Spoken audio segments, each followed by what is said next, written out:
de la prière et nous parlons sur marcher dans la puissance surnaturelle de Dieu. Et ce matin, je vais juste renforcer quelques principes de la foi importants qui peuvent nous amener à vivre la puissance surnaturelle de Dieu. Nous sommes dans Romains chapitre 4, le verset 18. Romains chapitre 4, le verset 18. Je vais juste donner quelques principes clés.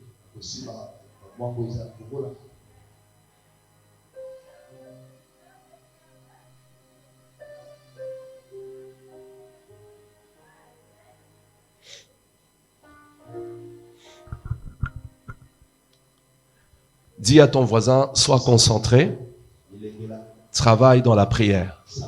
Dis encore à ton voisin, sois concentré, travaille dans la prière. Dis-le encore une troisième fois, sois concentré, travaille dans la prière.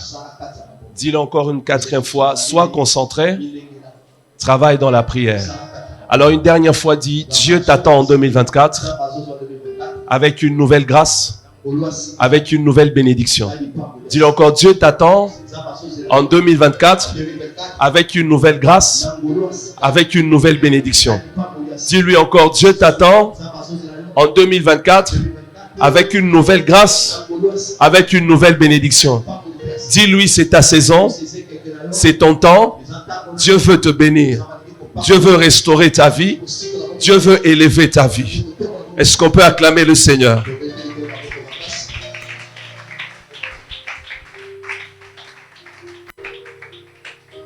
Romains chapitre 4, verset 18.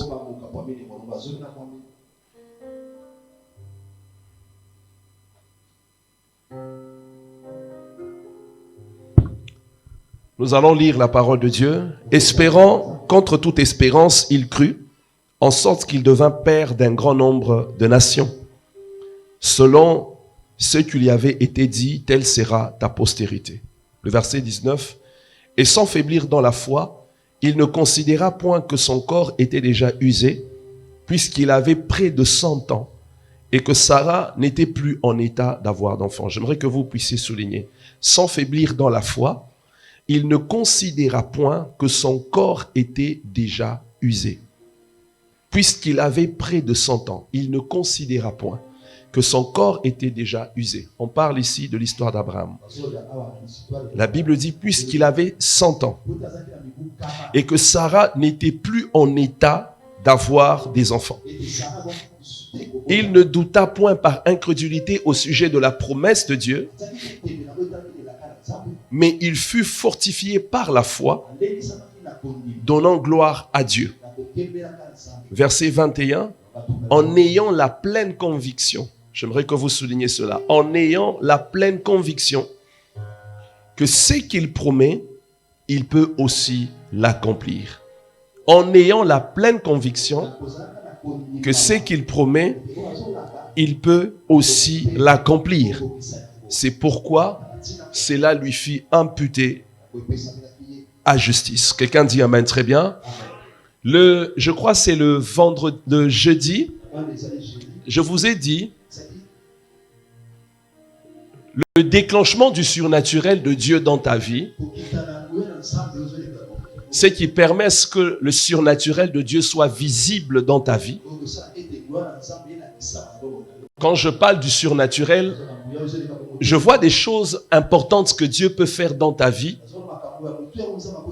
qu'aucun homme ne peut accomplir, qu'aucun homme ne peut faire pour toi.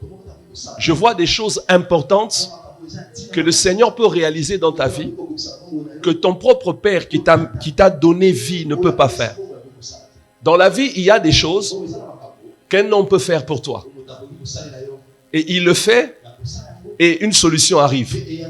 Mais il y a aussi de ces situations qui nous arrivent ou qui peuvent nous arriver qui va au-delà de l'assistance des hommes. C'est-à-dire que la présence des hommes ne peut pas apporter une solution. Même s'il y a 1000 personnes autour de toi, ces 1000 personnes-là ne peuvent pas donner la solution à ton problème. Ces 1000 personnes autour de toi ne peuvent pas résoudre ton problème. Parce que la situation que tu connais va au-delà de l'assistance des hommes. Et ça demande qu'il y ait une intervention surnaturelle. Ça demande que Dieu intervienne d'une manière surnaturelle. Ça demande que Dieu fasse quelque chose parce que dans cette situation-là, il faut qu'il y ait une puissance surnaturelle qui puisse intervenir. Et c'est en ce moment-là que Dieu montre encore sa puissance. Et c'est que j'appelle cette puissance surnaturelle qui peut faire dans ta vie les choses qu'aucun homme ne peut faire. Cette puissance surnaturelle de Dieu qui peut t'amener à accomplir des choses qu'aucun homme n'a accomplies, qu'aucun homme n'a fait, qu'aucun homme n'a réalisé. Et cette puissance doit venir sur toi. Cette puissance surnaturelle de Dieu doit descendre dans ta vie. Cette puissance surnaturelle de Dieu doit se manifester dans ta vie pour que tu arrives à vivre l'inexplicable. Et comme je l'ai toujours dit, lorsque c'est un miracle et que nous disons tous un miracle, mais qu'on peut expliquer, ça cesse d'être un miracle. Un miracle qui vient de Dieu, vous n'avez pas les mots pour le décrire. Lorsque vous regardez les paramètres, vous vous dites, c'est vrai, la réalité montre que ce problème ici, même si nous appelons tous les médecins, personne ne pouvait arriver à résoudre ça. Un miracle est inexplicable. Ce que Dieu fait, personne ne peut le faire. Personne ne peut l'expliquer. Quelqu'un a dit un jour, si tout ce que Dieu fait peut s'expliquer, alors il a cessé d'être Dieu. Ce qu'il fait de lui Dieu, c'est dans sa capacité de faire les choses que personne ne peut faire. C'est dans sa capacité d'accomplir les choses que personne ne peut accomplir. Alors dans nos vies à nous, nous sommes des êtres spirituels parce que nous avons un esprit, une âme et un corps. Mais sur la terre, nous avons des choses que nous devons faire. Et pour les faire, on a besoin de cette puissance de Dieu. Pour l'accomplir, on a besoin de cette puissance de Dieu. Pour les réaliser, on a besoin de cette puissance de Dieu. Même ta propre destinée, si Dieu ne te soutient pas par sa puissance, tu peux terminer ta vie sans jamais accomplir le pourquoi de Dieu. Et la mission pour laquelle Dieu t'a envoyé sur la terre. J'aimerais dire à l'église, tu as besoin de la puissance de Dieu. Parce que sans cette puissance, tu ne peux rien accomplir dans ta vie. J'ai acheté un livre où on parle de la guerre de puissance. L'auteur de ce livre dit, sur la terre où nous sommes dans une guerre de puissance. C'est-à-dire quoi? Celui qui est plus puissant que toi est celui qui va dominer sur toi. Celui qui a la puissance plus que toi deviendra ton maître. Nous sommes dans une guerre de puissance. Ceux-là qui sont plus puissants deviennent les maîtres des autres. Ceux-là qui ont de la puissance font des autres leurs esclaves. Vous avez vu aujourd'hui, lorsqu'on parle des États-Unis, lorsqu'on parle de la Chine, aujourd'hui on parle de ces pays comme étant des grandes puissances. Quand on parle des États-Unis, on dit c'est une grande puissance. Quand on parle aujourd'hui de la Chine, on dit c'est une grande puissance. Et les 5 dernières années, il y a quelques pays asiatiques qui ont commencé aussi à monter et qui commencent aussi à chercher à se faire place parmi les puissants. Il y a par exemple l'Inde qui monte aujourd'hui aussi par l'informatique et tout le reste. Ils commencent aussi à se faire une place. Et ils sont en train de se battre. La Turquie commence aussi à monter. La Chine est en train de prendre encore plus de l'envol. Vous allez voir que ces pays-là ont certaines choses qu'ils font, qui font d'eux des puissants aujourd'hui. Et tous les pays du monde deviennent à leurs pieds. Aujourd'hui, tu ne peux pas déclarer la guerre avec les États-Unis. Parce que si tu déclares la guerre avec les États-Unis, c'est ta mort qui va venir.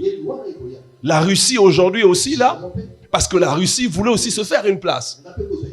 Ils ont la puissance qui sont liées à ce qu'ils font aujourd'hui, mais aussi par rapport à certaines choses qu'ils font, qui déclenchent une certaine dimension surnaturelle sur ces pays-là. Est-ce que vous m'entendez très bien? Est-ce que vous me suivez très bien? Ce qui fait que si sur la terre, nous sommes dans une guerre de puissance, un homme qui n'a pas la puissance sera écrasé, sera esclave des autres. Celui qui sera plus puissant que toi sera ton maître. C'est pourquoi même dans la sorcellerie, ça ne blague pas.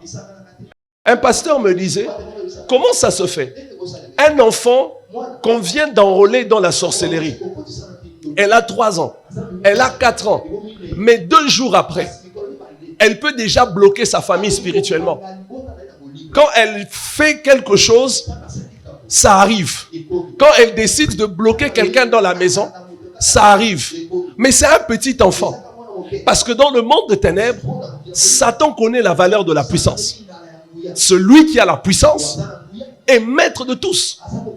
Et ce qui fait que, même pour ta délivrance et ta capacité de réussir sur la terre, d'accomplir ta destinée, de vivre stable, même par rapport au combat de ta famille, tu as besoin de la puissance de Dieu. Parce que si tu n'as pas cette puissance, ceux qui sont plus puissants que toi auront le dessus sur toi. Et vous allez voir que vous aurez des combats interminables. Si celui qui te combat est plus puissant que toi, il te sera difficile de le vaincre. Est-ce que je parle à quelqu'un? Si celui qui combat ta famille est encore puissant, il vous sera difficile de le vaincre. Et en matière de puissance, il ne faut pas seulement dire si Jésus est en moi. Jésus peut être en toi, mais sans que sa puissance ne soit active dans ta vie. Le Saint-Esprit peut être en toi, mais sans que sa puissance ne soit active dans ta vie. Il y a des gens qui ont Jésus, mais la nuit ils dorment, on les étrangle. Il y a des gens qui ont Jésus, mais la nuit ils dorment, on les écrase. Il y a des gens qui ont Jésus, mais la nuit ils dorment, c'est eux qu'on poursuit. Il y a des gens qui ont Jésus, mais quand on les maudit, la malédiction arrive. Le problème est à quel niveau? Vous avez peu de puissance. C'est pourquoi Dieu a dit dans les livres de psaumes, ton Dieu ordonne que tu sois puissant. Et ce qui a fait que Jésus arrive à impacter l'humanité, Luc 4, 18 dit, Jésus revêtu de puissance. Et quand la puissance est venue sur lui, c'est une puissance surnaturelle. Ça l'a amené à faire des miracles, à faire des prodiges et à accomplir des choses que l'homme ne pouvait pas faire. J'aimerais dire à haute voix, sans la puissance de Dieu dans ta vie, tu ne peux rien accomplir sur la terre. Tu peux être chrétien ayant accepté Jésus. Tu t'es fait baptiser. Tu as fait tes affermissements. Tu as fait l'école du ministère. Mais si la puissance de Dieu n'est pas sur toi, tu ne peux rien accomplir. Tu seras toujours l'esclave de tous. Un jour, j'étais à la montagne. Au début de ma foi, ma famille était liée. Ma famille était bloquée. Tout était fermé. Je dis souvent et je donne mes témoignages pour vous dire que je suis un témoignage vivant devant vous. Parce que là où Dieu m'a pris, c'est très loin. La famille était détruite. La famille était divisée. Les parents étaient déjà morts. Je n'avais plus même la possibilité d'étudier. J'ai fait 3 ans sans aller à l'école. Parce qu'il n'y avait pas de moyens. Il n'y avait pas d'argent. Et quand j'ai commencé à prier, un jour je suis allé à la montagne, je sentais que mes prières ne produisaient pas. Vous savez, il y a des moments où tu arrives à un moment, tu te poses la question, est-ce que mes prières produisent réellement? Est-ce que mes prières produisent réellement des résultats? Tu te poses un peu cette question-là. Oui, ça fait combien de temps que je prie? Et combien j'ai vu les résultats de mes prières? Et j'ai vu ici que Dieu a fait. Et j'ai vu ici que Dieu a agi. Et j'ai vu là-bas que telle porte s'est ouverte. Alors ce jour-là, j'étais allé à la montagne. Je ne priais pas. J'étais au sommet de la montagne. J'étais assis. Je réfléchissais. Je regardais ma famille et je réfléchissais. J'ai dit à Dieu, mais je prie. Mais comment les choses ne changent pas? Je suis toujours sans logement. Je ne sais pas comment évoluer.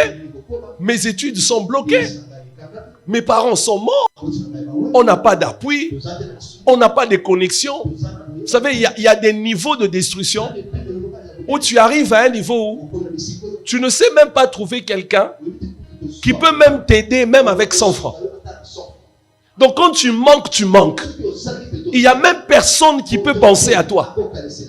Qui pense à toi. Donc quand tu manques même un vêtement, tu manques vraiment, tu manques. Personne ne peut penser à toi. Vous arrivez à un niveau, vous marchez avec des chaussures qui n'ont pas de talons. Mais les gens peuvent même te voir que tu n'as pas de chaussures. Mais pour que quelqu'un ait même pitié de toi, pour venir te donner, c'est tout un problème. Tu te dis, mais ça ne va pas. Même quelqu'un pour t'aider, tu n'en vois pas. Je réfléchissais et dis, non Seigneur, ça ne va pas. C'est quoi le problème? Est-ce que les sorciers de ma famille sont plus puissants que toi? Est-ce que les sorciers de ma famille sont plus puissants que toi? Ta parole dit que celui qui est en nous est plus puissant que celui qui agit dans le monde. Si toi tu es le plus puissant, ça dit que ceux-là qui agissent dans ce monde ne doivent pas m'arrêter. Je dois avancer.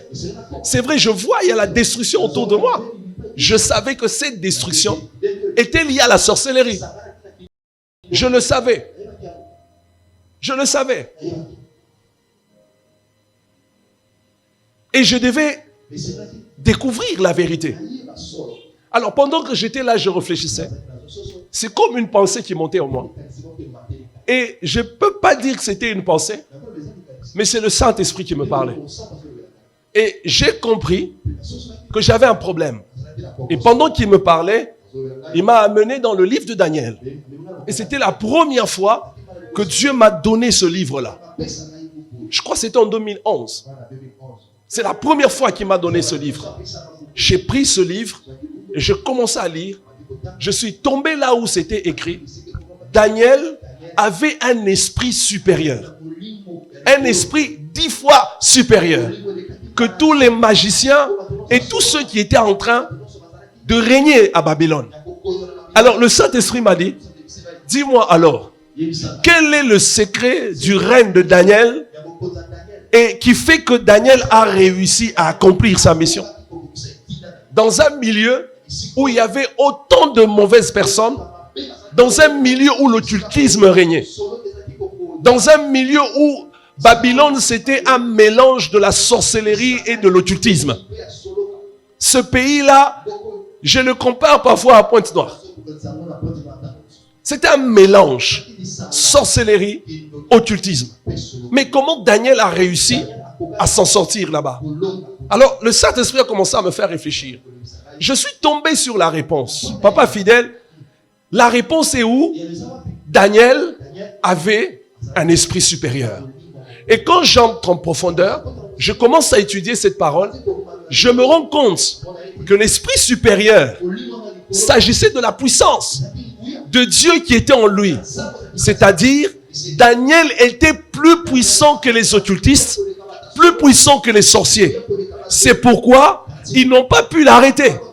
Quoi qu'ils ont essayé de lui tendre des pièges, quoi qu'ils ont essayé de le détruire, de le tuer, bien qu'ils ont essayé par tous les moyens de l'arrêter, ils n'ont pas réussi. Pourquoi?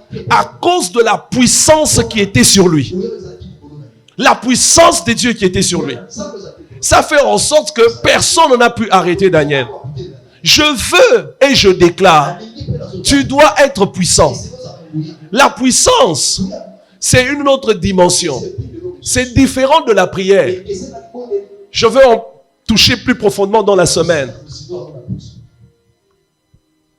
La puissance, c'est une dimension de Dieu dans l'humain qui t'amène à opérer comme un Dieu sur la terre.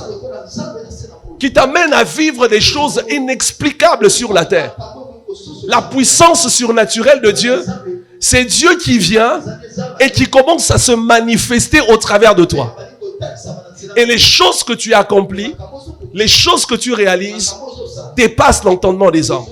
Si nous sommes dans une guerre de puissance, c'est-à-dire tu dois monter en puissance pour être capable de réussir. Dans un pays comme le Congo-Brazzaville, où la sorcellerie, l'occultisme, la franc-maçonnerie est officielle et opère tout tranquillement, si tu es un chrétien qui n'a pas la puissance, tu seras écrasé, tu seras l'esclave des autres. Ce n'est pas la volonté de Dieu. Nous n'avons pas besoin d'aller nous prosterner devant les occultistes pour qu'ils puissent nous aider. Comme j'ai appris il y a quelques jours, on me faisait savoir qu'il y a un pasteur qui est allé se mettre à genoux devant un monsieur qui a un grand nom ici. J'ai même oublié le nom, mais très réputé dans l'occultisme. Il est allé s'incliner devant lui pour qu'il puisse lui donner l'argent afin qu'il construise l'église. S'il faut rester même dans les bâches, je resterai dans les bâches que d'aller me prosterner devant un occultiste pour qu'il construise pour toi l'église. Cela montre que l'église est faible. L'église est faible. La puissance surnaturelle de Dieu est une nécessité pour l'église du temps de la fin. Il faut marcher dans la puissance. Il faut avoir la puissance pour arriver à faire des grandes choses. Parce qu'il y a des barrières qu'on mettra devant toi. Il y a des attaques que tu vas recevoir. Il y a des malédictions qu'on va lancer sur toi. Il y a des mauvais sorts qu'on lancera sur toi. Tu dormiras la nuit, tu vois une attaque arriver. Mais si tu n'es pas puissant, ce combat-là peut te détruire. Si tu n'es pas puissant, ceux qui te combattent vont continuer à avoir la main sur toi. Alors c'est ce jour-là que j'avais compris que j'avais besoin de monter en puissance. Et que ceux qui travaillaient spirituellement dans ma famille pour nous détruire, ils avaient une certaine puissance plus que moi. Plus que les autres, plus que mes autres frères et sœurs. C'est pourquoi on n'arrivait pas à s'en sortir. On avait des prières là, hein, donc tu as une vie de prières là, à moitié. Vous voyez des prières là de délestage.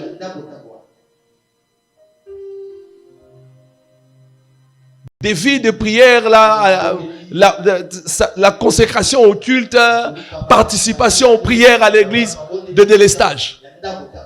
Mais dans la famille, vous avez quelqu'un qui a 30 ans de carrière dans la sorcellerie. Et toi, tu penses que c'est avec ta prière de délestage que tu vas les renverser comme ça. C'est impossible. J'ai compris qu'il fallait que je monte en puissance. J'ai compris qu'il fallait que je travaille. Alors le Saint-Esprit m'a dit, c'est la voie. Plus tu montes, plus tu vas les vaincre.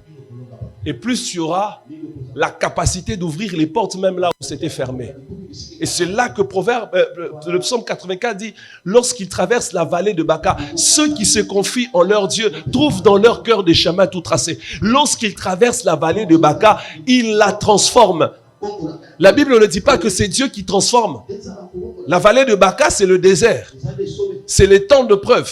C'est le temps de souffrance. Peut-être maintenant tu n'as rien. Tu n'as ni boulot, tu n'as rien. Tu n'as aucun nom. Tu es rien, alors rien. Tu es considéré même comme un vaurien. C'est la vallée de Baca. Mais le psaume dit, c'est eux qui la transforment. Ceux-là qui traversent ce temps-là, ce n'est pas Dieu qui vient transformer, mais c'est eux qui transforment ça. Pourquoi? Ils se sont confiés au départ à Dieu. Dieu leur a donné la capacité de changer le désert en Éden par sa puissance. C'est ça que je demande. Tu dois changer le désert de ta vie en Éden par la puissance de Dieu. Tu dois le faire. Tu dois changer cette pauvreté en richesse par la puissance de Dieu. Tu dois le faire. J'ai compris qu'il fallait que je travaille, papa fidèle. Parce que mes prières n'arrivaient pas. Vous savez, le monde spirituel est comme une armée. Même quand Paul parle dans Ephésiens 6, il dit nous n'avons pas à lutter contre la chair et le sang. Il commence à décrire. C'est une hiérarchie. C'est comme l'armée. Il y a des lieutenants, il y a des colonels, il y a des caporaux. C'est comme une armée. Et maintenant, quand toi tu viens de naître, tu es considéré comme un bébé spirituel. Tu dois maintenant monter pour être capable d'affronter ceux qui ont déjà atteint le niveau de lieutenant. Maintenant, si toi tu restes au niveau de bébé et que celui qui te combat sur le plan spirituel est un lieutenant, il va t'écraser. Tu ne sauras pas le vaincre. C'est comme ça que tu vas voir que tu as des problèmes interminables. Tu ne vis pas des changements de saison. Parce que celui qui est assis sur votre famille, il est encore très fort. Il ne sent pas quelqu'un le bouger. Il ne sent pas quelqu'un le secouer. Je prie pour toi. Il faut que cette semaine qui reste, ceux-là qui sont plus forts, soient secoués par toi. Que tu les secoues. Que tu bouges tous les géants. Qu'ils sentent qu'il y a quelqu'un qui est là maintenant, qui a pris les choses en main et qui est capable de changer les choses. Je prie pour toi que Dieu fasse monter ton esprit. Fais bouger ceux-là qui se déclaraient roi dans ta famille. Fais bouger ceux-là qui se déclaraient reine et qui disaient moi, personne ne peut me renverser. Dans cette famille, personne ne peut me bouger. Je déclare, toi tu vas bouger ces gens, tu vas bouger leur trône, tu vas bouger leur structure. Non seulement tu vas les bouger, mais tu vas aussi les faire tomber. Celui qui dit amen, que cela soit ta portion au nom de Jésus.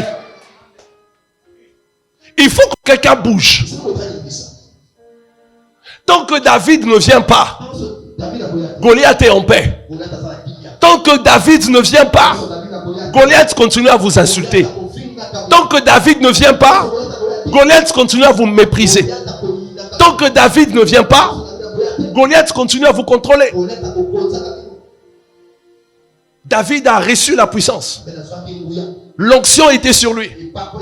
C'est ça qui l'a amené à affronter Goliath. Et il a renversé. Parce que Dieu savait qu'il allait affronter des géants. Si celui qui vous combat est général dans l'armée du diable et que toi tu es encore bébé, tu auras du mal à le vaincre. Tu auras du mal. C'est comme ça que tu peux voir, tu as fini de prier, tu rentres à la maison, la même nuit là encore, tu reçois une attaque comme si tu n'avais jamais même prié. Ça a deux sens. Dans un autre sens, c'est pour peut-être te dire que tu as fait un travail, mais dans un autre sens, c'est pour aussi te dire que ton niveau spirituel n'est pas encore à la hauteur d'affronter cette puissance-là. Il faut que tu montes. Et le niveau de ta puissance détermine aussi les choses que tu reçois de Dieu. Les choses qui viennent vers toi.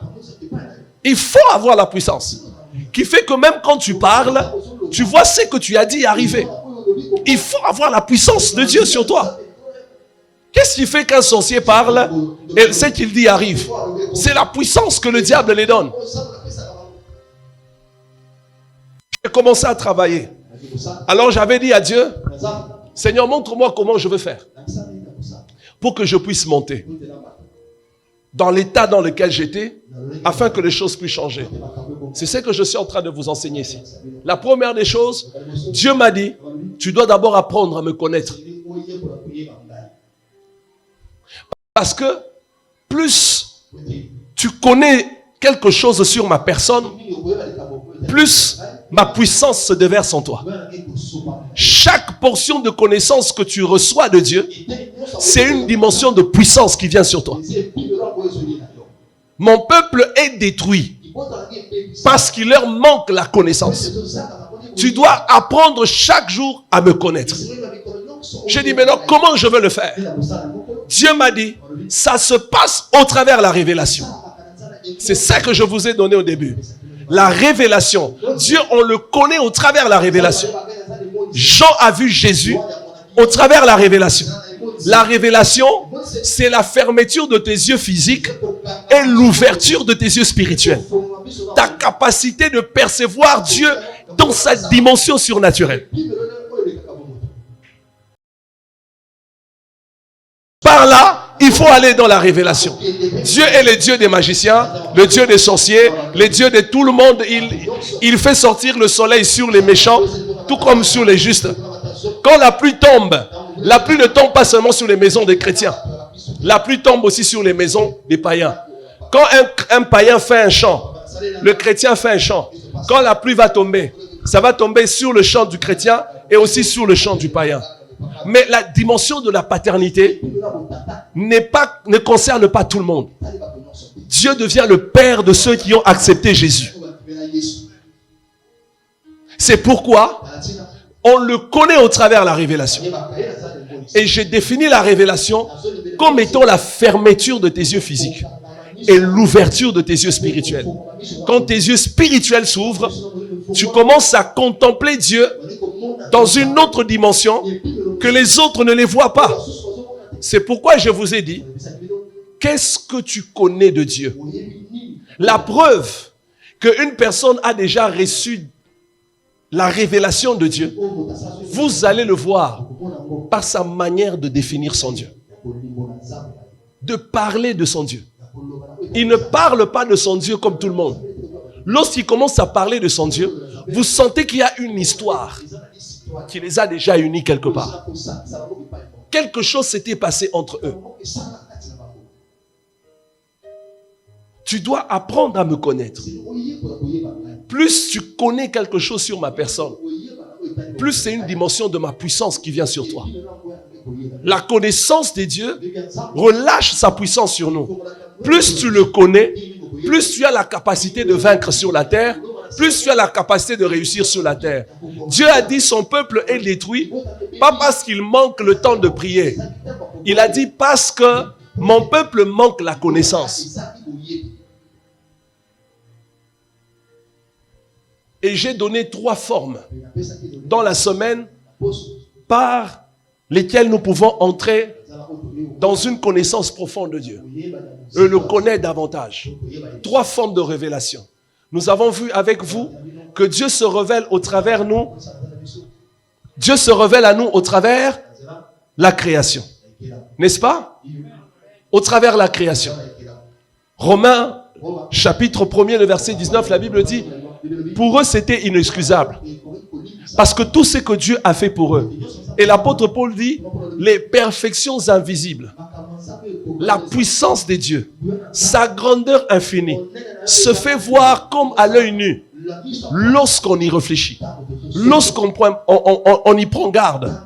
Seulement le fait de regarder la création, ça peut te donner un message sur la personnalité de Dieu. Seulement le fait de regarder comment les choses marchent, comment le soleil se lève, comment il se couche, comment la nuit arrive, comment le jour arrive, ça peut te donner une image de ce Dieu que tu cherches, ce Dieu que tu as accepté dans ta vie. Ça peut changer ta conception de choses. Parce que tu te rendras compte que rien ne vit au hasard. Je dors, je me réveille, ce n'est pas un hasard. Il y a une réalité. Il y a quelqu'un qui est derrière tout ça, qui fait que ces choses arrivent. Il y a quelqu'un qui est derrière tout ça, qui fait que quand on arrive au mois de mai, il ferme et il dit la saison de pluie s'arrête. Et puis après, il dit c'est la saison sèche qui commence. Ce n'est pas des choses qui sont programmées d'une manière informatique. Et qu'il y a quelqu'un qui appuie et qui définit les saisons. C'est Dieu qui définit les saisons. Même si nous tous nous connaissons, la période de pluie commence. Il y a un Dieu au ciel qui a fixé toutes ces choses. Nous avons dit deuxièmement, Dieu se révèle à nous au travers de sa parole. Tu veux grandir dans la puissance? Tu dois avoir un contact permanent avec la parole. Il a dit à Josué, médite cette parole jour et nuit. C'est alors que tu réussiras dans tout ce que tu entreprendras. Et j'ai dit dans la semaine, la Bible n'est pas un objet de décoration. On n'achète pas la Bible pour décorer son salon. On n'achète pas la Bible pour décorer son bureau. On n'achète pas la Bible pour décorer sa chambre. Tu prends une table de nuit, tu mets là-bas, et tu prends la Bible, tu mets à côté. Et ça devient comme un objet de décoration. Lorsque tu vas au marché, tu achètes un poste téléviseur. Lorsque tu arrives avec à la maison, quand tu vas ouvrir le carton, tu enlèves la télévision. Qu'est-ce que tu vas voir dans le carton? Tu vas voir, il y a un petit papier. Ce petit papier-là, on appelle comment? Manuel. Ou quoi? Ou catalogue. N'est-ce pas? Ce petit document-là, Papa Fidèle, lorsque tu l'ouvres, ça te donne des instructions liées à la manière d'utilisation de ce poste téléviseur que tu as acheté. Comment il faut allumer, comment il faut éteindre, quand la télé fait ceci, comment il faut faire, comment brancher. Ça te donne des instructions, à savoir comment tu dois utiliser cet appareil. La Bible n'est pas un roman. La Bible n'est pas un livre ordinaire. La Bible n'est pas un manuel qui nous donne des petites informations sur le monde. La Bible, c'est Dieu dans un livre qui vient t'expliquer son plan parfait pour toi, son plan parfait pour ta vie et ce qu'il a mis dans ta vie comme potentiel et comme bénédiction que tu dois manifester sur la terre. Est-ce que quelqu'un m'entend très bien?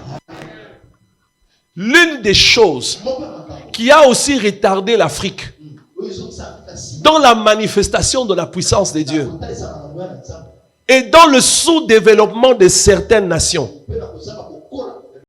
beaucoup d'Africains ne lisent pas.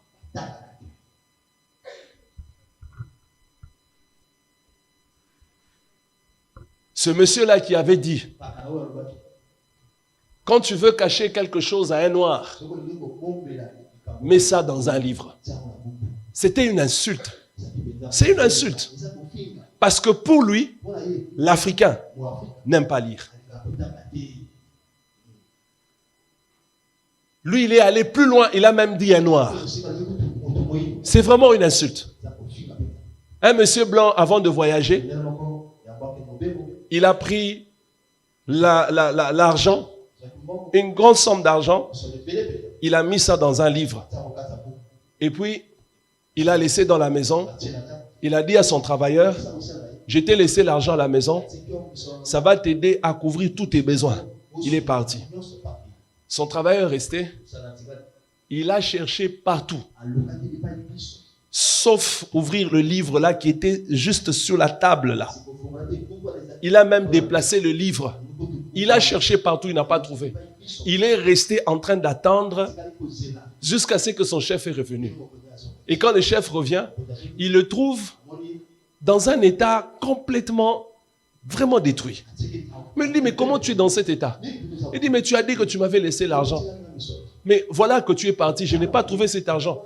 Et je suis toujours affamé. Le monsieur là lui dit, mais j'ai laissé l'argent.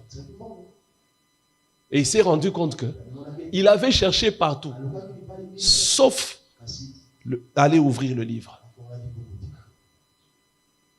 Pourquoi? Parce que on ne peut pas avoir à l'idée. Ça ne peut pas passer dans notre esprit qu'on peut mettre ça dans un livre. Parce que nous trouvons que le livre, lire, c'est passer son temps. C'est passer son temps. Dieu a dit à Josué, tu dois méditer. Or, pour que Josué médite, il devait avoir les lois avec lui. Parce qu'à l'époque, la Torah était déjà écrite par Moïse. Ils avaient déjà des informations sur Genèse. Ils avaient déjà des informations sur plusieurs choses que Moïse avait fait avec Dieu. Dieu lui dit, lis ça. Tu dois méditer sur ça. Pour que cette puissance qui est en moi vienne vers toi. Comment cette puissance allait se déclencher? Plus Josué accédait à la connaissance en lisant. Là où Moïse, non, Moïse c'est encore trop loin. Je veux encore remonter un peu plus haut. Là où Dieu a dit que la lumière soit et la lumière fut. Josué, en lisant, s'est rendu compte que Dieu est capable d'appeler la lumière là où il y avait le ténèbre. Est-ce que tu es avec moi? Tu es avec moi? Dis à ton voisin, ne dors pas. C'est un signe de manque de puissance.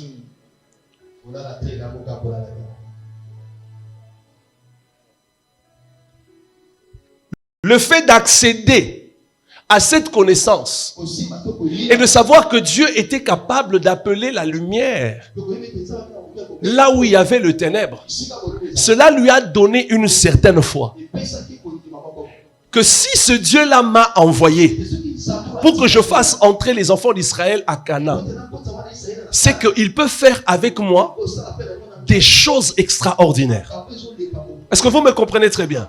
C'est le fait qu'il a eu accès à cette connaissance-là au travers la méditation et la lecture. Et il a mis sa foi dans cette parole. C'est pourquoi, lorsqu'il est arrivé, pendant qu'il se battait avec ses ennemis, il a demandé au soleil de s'arrêter. Le soleil s'est arrêté. Vous pensez que la puissance que Josué avait d'arrêter le soleil venait d'où? Ça venait du secret que Dieu lui avait donné de méditer la parole jour et nuit. C'est dans cette méditation que la puissance d'arrêter le soleil est venue.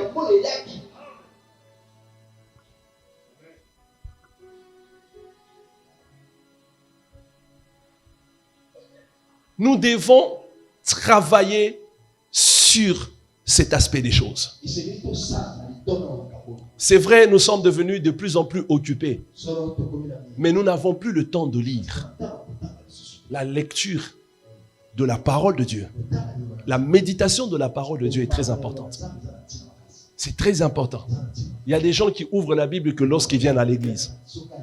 Cela montre le niveau de votre puissance. Et tu penses que c'est avec ça que tu vas aller vaincre ta mère ou ta grand-mère qui a fait 40 ans de sorcellerie.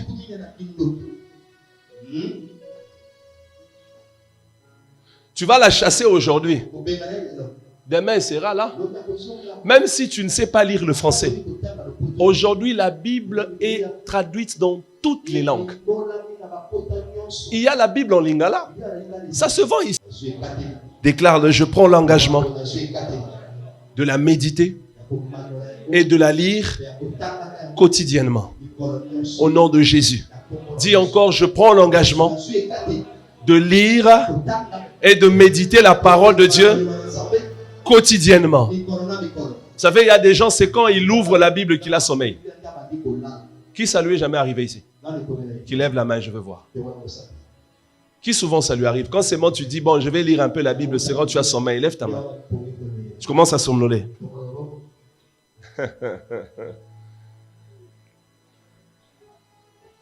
Vous voyez, il y a des gens qui se sont cachés. N'ayez pas honte, hein? Moi, ça m'est déjà arrivé. Mais ça ne m'arrive plus. Parce que j'avais compris que c'était la seule façon que le diable ne voulait pas que j'accède à la vérité. Comment ça va se faire que c'est seulement quand tu veux lire et méditer la Bible que tu as sommeil? Mais quand il faut suivre Novelas, Nollywood, tu n'as pas sommeil. Tu ne trouves pas que c'est anormal? Tu peux rester à la télé, suivre Zi Magique jusqu'à 3 heures. Les yeux restent ouverts. Hein? Quand tu regardes les Indiennes là, tchin, tchin, tchin, tchin. Mon amour, tu m'as abandonné. Mais tu es là concentré. Tu es là. C'est des mises en scène. Nollywood. Oh, Paul Eneche, si c'est Paul qui, je ne sais pas. On avait connu un certain acteur, Paul. Tout le monde, toutes les femmes l'aimaient. Paul. Et puis il y avait qui encore? Juliette. La noire là. Tout le monde, Juliette, l'autre, Paul. Tout le monde l'aimait. Toutes les femmes. Paul. S'il est seulement dans un film, même le fou là va brûler. Paul. Il y a même des maris qui commençaient à avoir un regard menaçant sur leur femme. Parce que quand la femme met Paul, la femme manifeste. Elle dit, toi, ça va pas. Mon frère, toi, tu deviens jaloux d'un acteur que tu ne connais pas. Maintenant, toi, pourquoi tu agis comme ça quand même devant moi, tu ne fais jamais ça? Regarde l'énergie que tu mets pour suivre Paul. Mais pour moi, tu ne le fais pas. Les Paul ont amené même des conflits conjugaux. Juste des acteurs des films. Mais tu vas voir quand tu dois suivre ça. Tu es fort. Prends seulement la Bible. Genèse 1. Verset 1. Et puis ça va aller à côté. Tout ce que le diable veut, que tu ne connaisses pas la vérité. Parce que quand tu médites ça, c'est là que tu connais qui réellement tu es. Et il fera tout pour ça.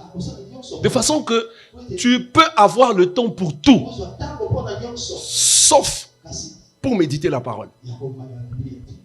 Juste ça. Il refuse. Te bombarde avec le sommeil. C'est comme ça qu'aujourd'hui, on a des gens. Ça fait 10 ans qu'il est dans l'église. Mais il n'a pas de Bible. Non, j'ai une Bible. Non, dans mon téléphone. Quand le téléphone s'abîme, il n'a pas de Bible. Maintenant, si tu as les tout petits là, pas les smartphones. Maintenant, là-bas, tu vas mettre la Bible comment? Tu vas lire comment? Et eux, les sorciers là, sont en contact permanent.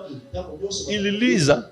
Papa fidèle, je me suis rendu compte, au début de l'église ici, j'étais allé prier pour quelqu'un qui était attaché, j'ai oublié encore son nom, mais c'est quelqu'un qui était attaché au Premier ministre.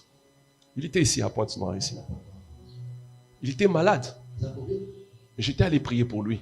Mais quand je suis entré dans cette maison, par le biais d'un frère qui prie ici, j'ai senti qu'il y avait des choses bizarres. J'avais prié pour lui. Parce qu'en matière de guérison, Jésus a guéri tout le monde. Hein. Jésus n'a pas guéri que les chrétiens.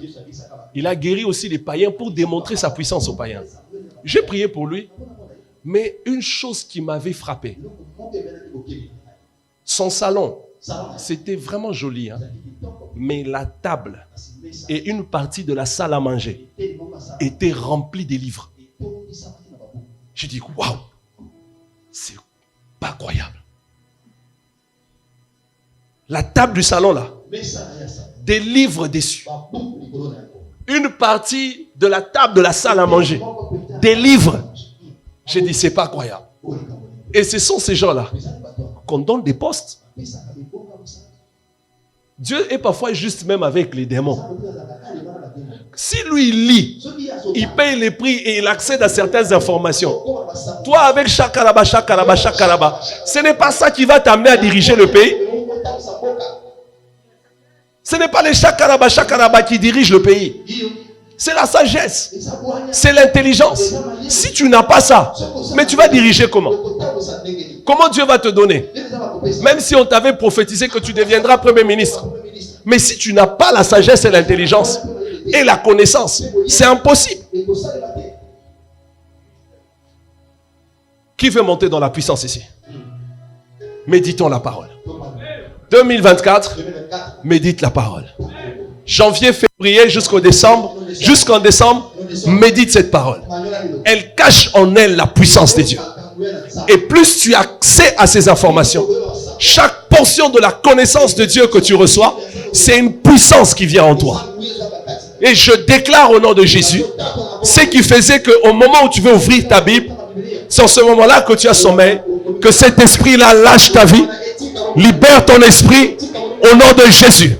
Je prie et je déclare, à partir d'aujourd'hui, que Dieu mette dans ton cœur la soif de méditer sa parole. Reçois cela au nom de Jésus. Reçois cela au nom de Jésus. L'esprit de paresse, l'esprit de sommeil qui arrive que lorsque tu veux lire, qui arrive que lorsque tu vas méditer, je les chasse de ta vie au nom de Jésus. Je dis encore, je les chasse de ta vie au nom de Jésus. Il faut travailler. Par la révélation, nous avons accès à la connaissance de Dieu. Troisième forme de révélation, nous avons dit, c'est une révélation spéciale. C'est lorsque Dieu vient lui-même vers toi. Il faut désirer ce genre d'expérience dans la vie. Et quand Dieu vient comme ça vient toutefois par une vision. Ça peut venir par une apparition. Marie a vu une apparition angélique. Dieu lui a parlé au travers d'un ange. Et ce jour-là, sa vie a changé. Gédéon, c'était Dieu qui est venu. Ce jour-là, sa vie a changé. Abraham, c'est Dieu qui s'est révélé à lui. Et lui a dit, voici ce que tu vas faire. À partir de ce jour-là, sa vie avait changé. Joseph, Dieu est venu dans un songe. Salomon, Dieu est venu dans un songe. Je prie pour toi que cette année qui commence, que tu puisses avoir des expériences surnaturelles avec Dieu. Yokamen Yabarji. Que des expériences surnaturelles viennent vers toi. Bien-aimé, si ces choses ne t'arrivent pas, tu auras du mal à manifester la puissance de Dieu à un certain niveau. Je veux te voir vivre certaines expériences. Parce que le surnaturel existe. Comment tu peux dormir un mois, tu ne rêves jamais? C'est un signe. Quelqu'un qui ne rêve pas est un signe qu'il est esclave quelque part. Ou tu dors, tu rêves, le matin tu as oublié. C'est qu'on t'a bloqué. On t'a déjà bloqué quelque part. Tu es un être spirituel. Tu dois avoir des rêves. Tu dois avoir des visions. Et je peux vous choquer. Dieu parle beaucoup au travers des visions et des rêves. Que même audiblement. C'est que si tu n'as pas des rêves et tu n'as pas souvent des visions, c'est-à-dire que tu as déjà manqué beaucoup d'informations de Dieu sur ta vie. Et il est possible que tu vives comme un esclave sur la terre. Les grands hommes ont rêvé. Même dans la Bible, Dieu a fait rêver même les païens. Que dire de toi? Je déclare au nom de Jésus que dans tes rêves, que Dieu te parle. Que Dieu se révèle à toi. Que tu aies des visions surnaturelles. Que Dieu te montre des choses cachées. Je déclare à celui qui dit Amen, reçois cette portion. Reçois-le au nom de Jésus. Reçois-le au nom de Jésus. Reçois-le au nom de Jésus. Tu dois avoir des rêves. Dans la sorcellerie, c'est une des stratégies pour empêcher plusieurs personnes d'avoir accès à la vérité. On vole leurs rêves pour qu'ils ne connaissent pas la vérité. Et en ce moment-là, tu peux dormir dans une même maison avec un sorcier, mais tu ne sais pas. Parce que quand Dieu vient te parler, tu as l'impression de voir, mais la nuit on vient, on te vole ça. Et on te prive de cette information.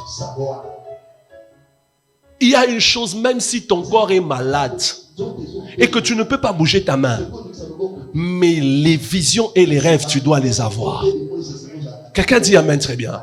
Il y a un témoignage d'une femme qui m'avait bouleversé. La nuit, il y a un monsieur qui voulait l'épouser. Ce monsieur-là était un grand occultiste. Et cette fille est une fille très brillante, très intelligente. Elle étudiait, elle était très brillante. Elle avait des ambitions, elle voulait devenir une grande personnalité. Alors ce monsieur-là est venu. C'était pas parce qu'il voulait l'épouser, parce qu'il l'aimait. Mais il enviait la grâce qui était sur cette fille-là et il voulait utiliser l'étoile de cet enfant-là. Alors, vous voyez, sur le plan physique, c'était difficile de voir réellement que cette personne n'était pas bien spirituellement. C'était difficile. Alors, l'homme a utilisé toutes les astuces possibles pour arriver à gagner le cœur de cette fille-là. Et il réussissait déjà. Il avait l'argent, il avait les moyens. Déjà, à une semaine de rencontre, des cadeaux inimaginables. Ah, la fille regarde et dit, cet homme est vraiment, il est vraiment gentil. Il m'a offert un téléphone, Elle fait ceci. Les cadeaux. C'est pas écrit sur son front. Et aujourd'hui, d'ailleurs, dans les mondes des escrocs, ce sont les personnes qui sont les plus présentables qui sont maintenant en train d'escroquer les gens. Donc, il te donne déjà même l'attitude de quelqu'un. Quand tu le regardes, tu peux même te dire, il est bien parfumé, il est bien habillé, il parle bien français. Ce type ici ne peut pas m'escroquer. Il te parle des chiffres et des milliards. Mais à l'intérieur de lui, un véritable escroc. Parce que l'homme est facilement attiré par ce qu'il voit. C'est pourquoi Dieu avait dit à Samuel, vous regardez à ce qui frappe les yeux. Mais moi, l'Éternel, je regarde au cœur. Nous, on est beaucoup plus attachés à ce que nous voyons extérieurement. Quand ça brille, quand c'est bien, quand c'est beau, on s'attache directement. Mais au fur et à mesure que j'évoluais, la fille ne voyait rien. Alors, sa maman priait. Elle était une femme de prière. Elle priait. Et une nuit, elle dit à sa fille, le monsieur là, je ne le sens pas. Ah, maman, toi aussi. Maman. Ce monsieur-là, je ne le sens pas. Maman, toi seulement. Je ne sens pas. Alors la maman a décidé d'arrêter. Mais pendant cette période-là, quand la fille témoigne, elle dit, il y a une chose que j'avais remarquée. Quand je dormais, je faisais des rêves. Quand je me réveillais le matin, j'oubliais tout. Alors qu'avant que ce monsieur-là ne vienne dans ma vie, j'étais celle qui, quand je rêve, ce que je vois, souvent ça arrivait. Vous savez, il y a des gens, quand ils rêvent quelque chose, c'est déjà une intercession. Et quand il se réveille, Dieu lui dit, prie déjà pour ça parce que la chose peut arriver. Il y a des gens qui sont comme ça. Qui ont ces dons-là, qui ont ce don-là, qui ont cette grâce-là. Alors, elle a remarqué que quand seulement elle s'est attachée à ce monsieur, les rêves ont cessé. Elle dort, elle ne voit plus rien. Elle dort, elle ne voit plus rien. Alors une fois, sa maman priait et Dieu lui a dit, jeûne pour ta fille. Elle s'est mise, elle a jeûné et puis elle a prié, puis c'était passé. La nuit là, c'est comme si maintenant, Dieu est venu enlever ce qu'on lui avait mis. Elle dit qu'elle avait tellement mal, c'est comme si on enlevait des écailles de ses yeux. Et puis quand on a enlevé ça, elle pouvait voir. Elle dit quand elle a regardé, elle a vu au-devant d'elle, cet homme-là, il était à moitié poisson et à moitié homme. Elle a crié dans le songe. Jésus! Elle s'est réveillée. Elle dit, mais c'est quoi ça? Qu'est-ce que je suis en train de voir? Elle dort encore. Elle le voit encore. Ce monsieur-là, à moitié poisson, à moitié homme. Et il venait vers elle. Elle crie encore, Jésus! Elle se réveille. Elle avait paniqué cette nuit-là. Elle est partie, elle a expliqué à sa mère. Sa mère lui dit, je t'avais dit. Reste encore en prière. Le deuxième jour. Maintenant, qu'est-ce qui est arrivé? Elle dit, chaque fois maintenant qu'elle rencontrait ce monsieur, elle se sentait comme paralysée. Donc même si elle avait dit, je vais le fuir. Mais une fois seulement qu'elle le voit, c'est comme si on prend sa force et son intelligence. Elle ne peut pas faire quoi que ce soit. Elle est rentrée et la nuit là, elle dormait. Elle dit qu'elle avait reçu un bijou qui coûtait très cher. Et quand elle dormait, elle voit que ce bijou-là, c'était un serpent autour de son cou. Alors c'est cette nuit-là qu'elle a entendu une voix qui lui a dit, cet homme-là ne vient pas pour t'épouser. Il veut prendre ton étoile et utiliser ça. C'est le jour où elle a sauvé sa vie. Imaginez-vous, si elle n'avait pas quelqu'un qui priait, qui l'avait soutenue, et elle s'était fiée seulement à ses sentiments. C'est comme ça qu'il y a beaucoup de gens qui sont détruits dans la vie. Dieu venait lui parler, mais sur le plan spirituel, on enlevait les rêves. On enlevait les songes qu'elle voyait pour qu'elle n'ait pas accès à la vérité. Dieu nous parle beaucoup pendant que nous dormons. Vous savez pourquoi? Parce que c'est le seul moment où tu es inconscient et ton esprit est en activité. C'est pourquoi même dans la cure d'âme, lorsqu'on veut connaître quel genre d'esprit contrôle la vie de la personne, on demande souvent quel genre de rêve tu fais souvent. Parce qu'au travers les rêves que tu fais souvent, on peut connaître quel genre d'esprit qui te contrôle. pour ta délivrance. Parce que pendant les rêves, ton esprit est en activité et ta conscience naturelle est éteinte. Et tout ce que Dieu peut venir mettre en ce moment-là, tu peux facilement le recevoir parce que ta conscience n'est plus active.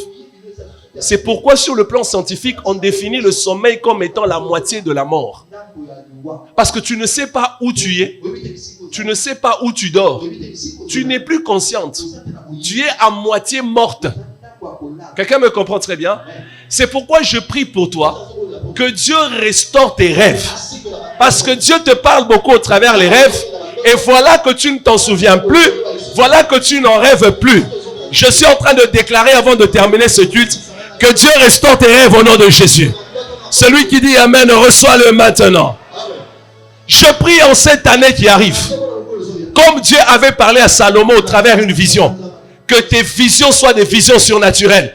Que Dieu te parle, que Dieu te donne des instructions, que Dieu te montre là où tu vas investir, que Dieu te montre là où tu dois aller vivre, que Dieu te montre ce que tu dois acheter, que Dieu te montre le type de business que tu dois faire. J'ouvre cette bénédiction dans ta vie et je déclare que la grâce de vision, la grâce de voir Dieu te parler dans les rêves te soit accordée ce dimanche au nom de Jésus. Je dis te soit accordée ce dimanche au nom de Jésus. Que Dieu restaure tes rêves au nom de Jésus. Que Dieu restaure tes rêves au nom de Jésus. Que Dieu restaure tes rêves au nom de Jésus. Je sens qu'il faut que je m'arrête là. Et on va prier par rapport à ça. Dieu me dit ceci. Tu sais ce qui fait prolonger la vie de la sorcellerie dans une famille? C'est lorsque dans cette famille-là, les gens n'ont plus accès aux visions et aux rêves. Quand les gens ne voient plus, la sorcellerie règne et agit efficacement. Quand les gens sont aveugles, la sorcellerie règne et agit efficacement. L'une des choses qui fait arrêter le règne de la sorcellerie dans une famille, c'est quand les gens voient. Parce que les sorciers aiment travailler dans le secret. Ils n'aiment pas travailler à découvert. Ils savent que le jour où tu les découvres, sa puissance diminue. Le jour où tu sais qu'il est dans la sorcellerie, sa puissance diminue. La première des choses qu'ils font, lorsqu'ils entrent dans une famille, on vous vole les rêves. Vous n'avez plus accès aux rêves et aux songes. Je parle à tout celui qui rêvait et qui ne rêve plus. Sois délivré au nom de Jésus. Amen. Toi qui avais des visions et qui n'en vois plus, je déclare ta délivrance ce soir au nom de Jésus. Amen. Parce que je crois fermement, Dieu te parle, mais il ne veut pas que tu aies accès à certaines informations, parce que l'accès à ces informations libérera en toi une certaine puissance de Dieu qui t'amènera à réussir. Daniel a vu, c'était dans une vision. Joseph, c'était dans une vision. Salomon, c'était la nuit pendant qu'il dormait dans une vision. Je déclare que vos rêves et vos visions soient restaurés au nom de Jésus. Que vos rêves et vos visions soient restaurés au nom de Jésus. Que vos rêves et vos visions soient restaurés au nom de Jésus.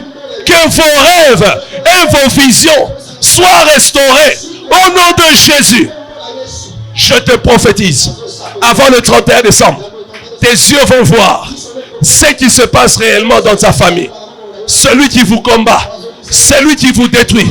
Je te prophétise, à partir de cette nuit, tes yeux spirituels ne seront plus fermés. Dieu va venir te parler et te montrer la source de combat qui attaque la santé de ta femme. Je parle à quelqu'un, je prophétise quelqu'un. À partir de cette nuit, pendant que toi tu dors, tes yeux seront ouverts. Dieu va te montrer qui est qui dans ta maison, qui est qui dans ta famille, qui est qui dans ton environnement. Je déclare la restauration de tes rêves. Que tes yeux spirituels s'ouvrent au nom de Jésus-Christ de Nazareth.